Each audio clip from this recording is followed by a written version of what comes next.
दोस्तों, मुख्तार अंसारी की मौत के बाद आपके अपने चैनल न्यूज सर्किल ने जो खबर दिखाई थी, जो सबूत सामने रखे थे, उसके बाद पूरे देश में हड़कंप मच गया है।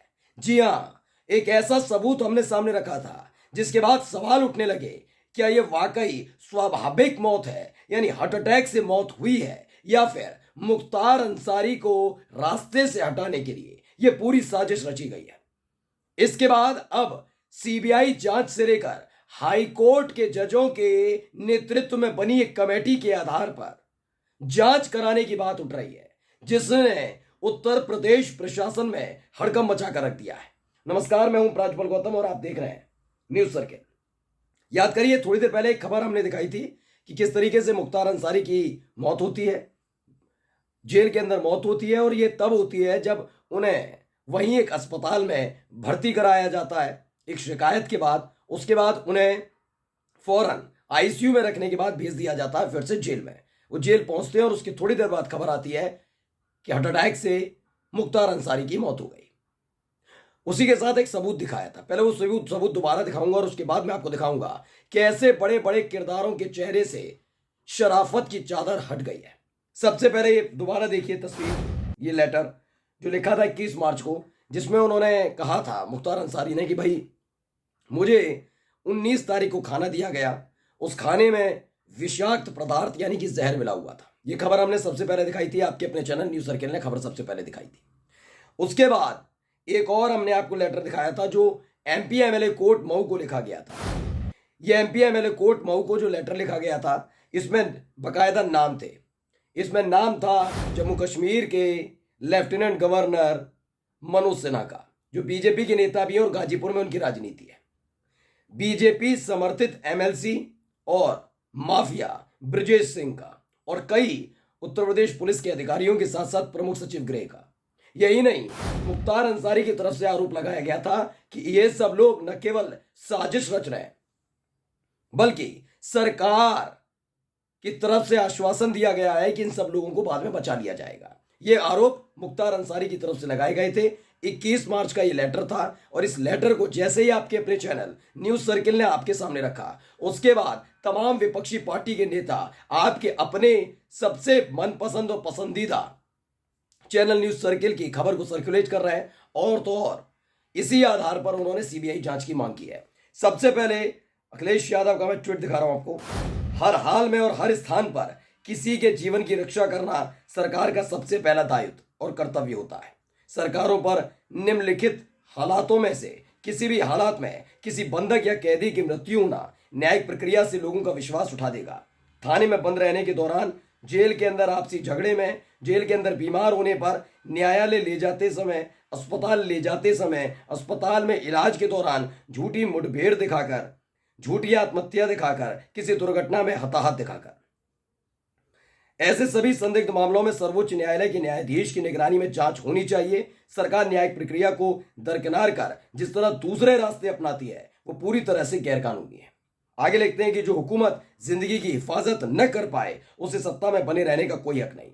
उत्तर प्रदेश सरकारी अराजकता के सबसे बुरे दौर से गुजर रहा है। ये यूपी में कानून व्यवस्था का शून्यकाल है। केवल अखिलेश यादव नहीं, स्वामी प्रसाद मौर्य ने भी एक ट्वीट किया और लिखा, ये स्वाभाविक मौत नहीं, हत्या की साजिश प्रतीत होती है। पहले डॉक्टरों के पैनल ने अस्पताल से डिस्चार्ज किया और कुछ घंटों के बाद ही उनकी मौत हो गई। परिवारीजनों द्वारा लगाए गए हत्या की साजिश की पुष्टि होती है। अतः पूरे घटनाक्रम की जांच माननीय उच्च न्यायालय की देखरेख में होनी चाहिए। यहां तक कि पोस्टमार्टम भी माननीय उच्च न्यायालय के किसी जज के अभिरक्षण में ही होना चाहिए, जिससे कि न्याय का गला घोटने वालों का चेहरा बेनकाब हो सके और थानों, जेलों, पुलिस अभिरक्षण में साजिशन किए जा रहे इस प्रकार की हत्याओं के फैशन पर विराम लग सके। एक और आपको दिखा रहा हूं, ये तो केवल पॉलिटिशियंस की तरफ से किया गया। वहीं भीम आर्मी के चीफ हैं चंद्रशेखर आजाद, उन्होंने भी मुद्दा उठाया। उन्होंने कहा कि पूर्व विधायक मुख्तार अंसारी जी का असामयिक निधन बेहद दुखद, मैं विनम्र श्रद्धांजलि अर्पित करता हूं। मेरी संवेदनाएं उनके परिजनों और समर्थकों के प्रति हैं। प्रकृति उन्हें ये असीम दुख सहने की शक्ति प्रदान करे। पूर्व में ही उन्होंने अपनी हत्या की आशंका व्यक्त की थी, हमने दिखाया था, न्यूज सर्किल ने दिखाया था, दोनों लेटर उसी का जिक्र किया है।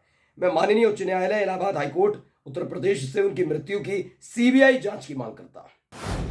ये तमाम मांग इसलिए की जा रही है दोस्तों क्योंकि अभी तक लगातार प्रशासन की तरफ से, खासकर जेल प्रशासन की तरफ से ये कहा जा रहा है कि उनकी मौत हार्ट अटैक से हुई है। ये वैज्ञानिक युग में इस बात को समझना बहुत बड़ी बात नहीं है कि हार्ट अटैक कभी कभी स्वाभाविक रूप से भी आता है और कई ऐसी दवाएं, ऐसी परिस्थितियां भी होती हैं जब हार्ट अटैक किसी भी व्यक्ति को आ सकता है। मुख्तार अंसारी की तो वैसे ही बहुत उम्र हो चुकी थी, यानी जिस उम्र के पायदान पर वो खड़े थे उस दौरान क्या वाकई उनके साथ जेल के अंदर ऐसा कुछ हो रहा था जिसके चलते उनको हार्ट अटैक आया, जिसका जिक्र उन्होंने अपने लेटर में किया था। यकीन मानकर चलिए, पोस्टमार्टम रिपोर्ट आने के बाद और सीबीआई अगर जांच करा ली जाए, एक एक कतरा कतरा खुल जाएगा कि जो आरोप उन्होंने जेल प्रशासन पर पहले लगाए, उसके बाद उन्होंने बीजेपी के नेता और बीजेपी के लाडले माफिया पर लगाए, वो कितने सच और कितने झूठ है पता लग जाएगा। लेकिन जब जांच ही उत्तर प्रदेश के होनहार अधिकारी करेंगे तो उस पर सवालिया निशान खड़ा हो सकता है। अब आपको दिखा रहा हूं, एक आईपीएस है, पूर्व आईपीएस है अमिताभ ठाकुर, उन्होंने क्या कुछ कहा, उन्होंने भी जांच की मांग की है। क्या कुछ कहा सुनिए। तो समाजवादी प्रहरी के नाम से इसे ट्वीट किया गया, लिखा कि पूर्व में आईपीएस रहे अमिताभ ठाकुर ने पूर्व विधायक मुख्तार अंसारी की मौत की जांच की मांग की है। अभी तमाम मांग की जा रही है और होना भी लाजमी है ना दोस्तों। देखिए, मैं फिर कह रहा था, पहले भी कहा था, मैं अब भी कहता हूं और वही बात मैं दोहराऊंगा आगे भी।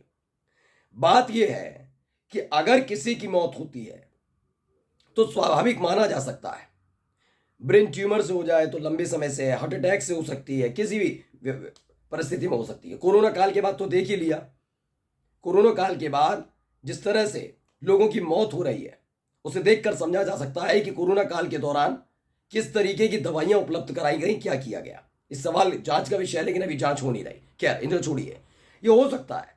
लेकिन अगर मरने वाला व्यक्ति अपनी हत्या की आशंका जताने लग जाए, वो व्यक्ति ये ना कहे कि मुझे जेल के अंदर मार दिया जाएगा, गोली मारी जाएगी, कोई मुझ पर हमला करेगा, वो ये ना कहे, वो सीधे सीधे अपनी मौत का जिम्मेदार इस बात को लेकर बताए कि उसके खाने में जहर दिया जा रहा है, कोई ना कोई अलग तरह की दवाई दी जा रही है जिससे उसकी तबीयत खराब हो जाती है, बेचैन हो जाता है। तो जांच का विषय है या नहीं, अभी पोस्टमार्टम रिपोर्ट थोड़ी देर बाद आ जाएगी, तब भी खबर लेकर आएंगे। लेकिन आप सोचिए, पोस्टमार्टम रिपोर्ट का नाम सुनते ही बड़े बड़े सफेद पोशों के पसीने छूट रहे हैं, वो समझ नहीं पा रहे अब इससे कैसे बचा जाए।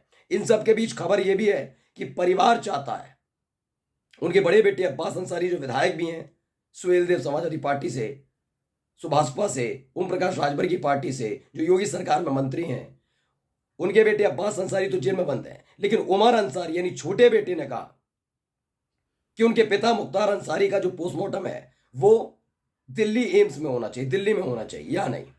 अब इन सब के बीच खुलने वाली ये पोल जल्दी कि आखिर मुख्तार अंसारी ने जो कुछ आरोप लगाए थे वो कितने सच थे, और वो अगर सच साबित हुए तो बड़े बड़े नपेंगे। नमस्कार।